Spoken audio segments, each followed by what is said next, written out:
কাঁচা আম ফুরিয়ে যাওয়ার আগে এইভাবে মিষ্টি আচার তৈরি করে রাখুন।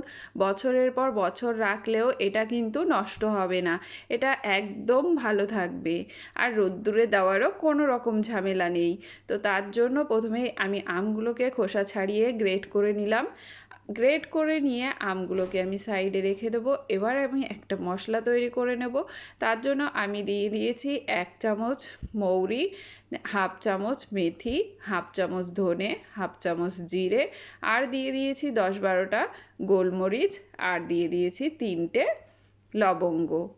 এবার শুকনো খোলায় এই মশলাগুলোকে লো ফ্লেমে একটু ভেজে নেব। খুব বেশি লাল করে ভাজবেন না, হালকা একটু ভেজে নিতে হবে। যখন সুন্দর একটা ফ্লেভার বেরিয়ে আসবে তখন গ্যাসের ফ্লেমটা বন্ধ করে নামিয়ে নিতে হবে। এবার আমি একটা বাটিতে মেপে আমটা নিয়ে নিলাম। যে বাটি মেপে আমি আমটা ব্যবহার করেছি সেই বাটিরই আমি হাফ বাটি চিনি দিয়ে দিলাম। আর যতটা আমি চিনি নিয়েছি তার হাফ আমি গুড় নিয়ে নিলাম। মানে আমি এখানে যতটা আম ব্যবহার করেছি তার 3 ভাগ আমি চিনি আর গুড় ব্যবহার করেছি। চিনি আর গুড়ের পরিমাণটা আপনারা চাইলে একটু কম বেশি করে নিতে পারেন, যেমন টক পছন্দ করবেন সেই হিসাবে। আর চাইলে আপনারা এটা শুধুমাত্র গুড় কিংবা শুধুমাত্র চিনি দিয়েও তৈরি করতে পারেন। এবার আমি এটাকে আমের সঙ্গে খুব ভালো করে মিশিয়ে নেব।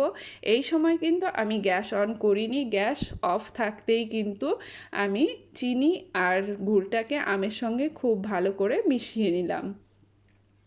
এবার দেখুন চিনি আর গুড়টা আমের সঙ্গে খুব ভালো করে মিশে গেছে। এবার আমি গ্যাসটাকে অন করে দিচ্ছি। গ্যাসটাকে অন করে এবার আমি এটাকে রান্না করে নেব মিডিয়াম ফ্লেমে। এই দেখুন এটা ফুটতে শুরু করেছে। এটা তৈরি হতে কিন্তু খুব বেশি টাইম লাগে না, মাত্র 10 মিনিটেই দেখবেন এটা রেডি হয়ে যাবে। এটা খুব তাড়াতাড়ি তৈরি হয়ে যায়। আর এটা কিন্তু রোদ্দুরে দেওয়ার কোনো ঝামেলা নেই, সারা বছর এভাবেই রেখে খেতে পারবেন। তো এভাবে আমি এটাকে ফুটিয়ে নিলাম 3-4 মিনিট। ফুটিয়ে নেওয়ার পর আমি বাকি মশলাগুলো দিয়ে দিচ্ছি। তো এর মধ্যে আমি ব্যবহার করছি লাল লঙ্কার গুঁড়ো, সামান্য একটু হলুদ গুঁড়ো, স্বাদ মতো সাদা লবণ, স্বাদ মতো বিট লবণ, আর দিয়ে দিচ্ছি সামান্য একটু হিং।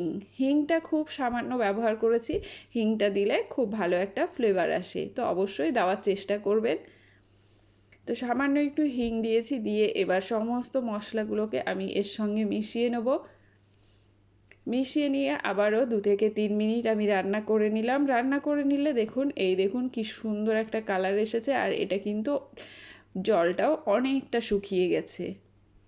চিনি আর আম থেকে যে জলটা বেরিয়েছিল সেই জলটা এখানে শুকিয়ে এসছে। আমি কিন্তু আলাদা করে জল ব্যবহার করিনি। অবশ্যই আপনারা আচার তৈরি করার সময় খেয়াল রাখবেন যেন এতে একটুও জল না পড়ে, জল পড়লে কিন্তু এটা ভালো থাকবে না। তো অবশ্যই সেটা খেয়াল রাখবেন।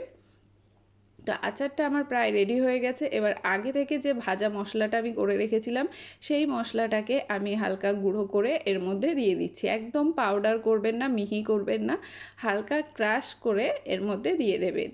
দিয়ে ভালো করে মিশিয়ে নেব। মিশিয়ে নিয়ে আবারও 1 থেকে 2 মিনিট আমি রান্না করে নেব। তাহলেই কিন্তু আমার আজকের আচারের রেসিপিটি একদম রেডি হয়ে যাবে।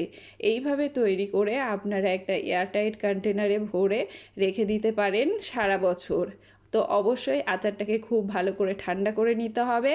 আর একটুও জল কিন্তু লাগানো যাবে না, সেদিকটা খেয়াল রাখতে হবে। তো আমার আজকের আচারের রেসিপিটা কিন্তু একদম রেডি হয়ে গেছে। এইভাবে তৈরি করে আপনারাও সারা বছর রেখে খান, একদম নষ্ট হবে না। আর আজকের রেসিপি আপনাদের কেমন লাগলো অবশ্যই কমেন্ট করে জানাবেন। আর রেসিপি ভালো লাগলে লাইক শেয়ার করে চ্যানেলটিকে সাবস্ক্রাইব করে দিতে কিন্তু একদম ভুলবেন না। দেখা হবে আরেকটি নতুন রেসিপির সঙ্গে, ততক্ষণের জন্য টাটা।